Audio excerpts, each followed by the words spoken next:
لێکۆڵینەوە و بەراوردکاری لە نێوان زمانی کوردی و عەرەبیدا شارەزایانی بواری زمانەوانی و پسپۆڕانی بوارەکەی لە سەرهاستی عێراق وەرێمی کوردستان لە کۆنفرانسێکی نێودەوڵەتیدا لە زانکۆی سلێمانی کۆکردەوە.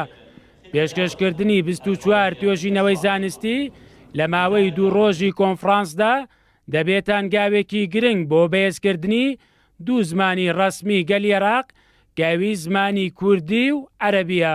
لێکۆڵینەوەکو دیالۆگێک وایە لە بینی زمانی عەرەبی و لە بینی زمانی کوردیە، مثلا کلتوری زمانی عەرەبی چۆنە، کلتوری زمانی کوردی چۆنە، و هەروە لە ڕووی سێنتاکسی زمانی کوردیەوە لە ڕووی سێنتاکسی زمانی عەرەبیەوە، لە ڕووی مۆرفۆلۆژی زمانی کوردی و لە ڕووی مۆرفۆلۆژی زمانی عەرەبیەوە.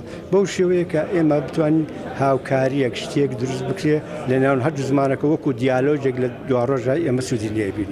کۆلێجی زمان یەکێکە لەو کۆلێجانەی کەوا دەوری گرنگە بینێ لە ڕووی زمانەوە لە ڕووی ئەدەبیاتەوە، و ئێمە بتوانین ئەدیبەکان، ئەدیبە عەرەبەکان، ئەدیبە کوردەکان ئاشنا بکەین بە بۆچوونەکانی زمانی کوردی.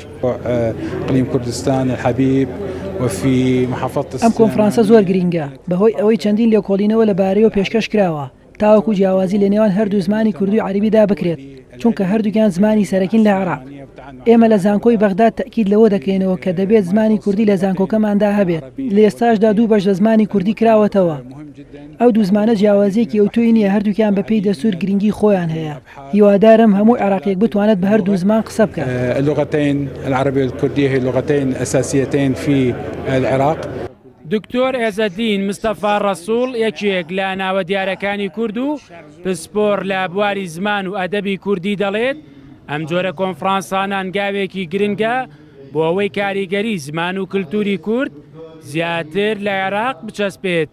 ئەم جۆرە کۆنگرانە شتێکی باشە، چونکە عەرەبەکان گویانەوە ئەبێ کە کوردی چیە و کوردی زمانە و چۆنە. ئێمە ژێمان لە بەعزێ ڕێی ئەوانە بێ، ئیتر هەموو ئاڵوگۆڕێکی بیر و ڕاوین شتێکی باشە. شارەزایان و پسپۆڕانی بواری زمانەوانی دەڵێن کۆنفرانسەکە لەگەڵەوەی هەنگاوێکە بۆ بێزکردنی بەیەکانی زمانی کوردی و عەرەبی لە پاڵەوەشدا ڕێگە خۆش دەکات بۆ لێک نزیک بوونەوەی زیاتر لە نێوان 2 نەتەوەی سەرەکی عێراق کە کورد و عەرەبن. مەبەست نزیکبوونەوەی هەردوو گەلەکە لە یەکتر بەهۆی زمانەکەەوە، یعنی تۆ کە 2 زمان دراساکەی بۆ ئەوەیە کە تەبیعەتی ئەو دوو گەلەش بزانین لە ناو زمانەکانیانەوە، بۆ چکە زمان خۆی ئاوێنەی هەموو کەلتور و هەموو بیرکردنەوەکانی ئەو گەلێ. جا لەمەوە هەوڵە دێن ئێمە میانەیەکی زیاتر دروستکەین لە نێوان گەلی کورد و عەرەبا بە تایبەتی لەناو عێراقا.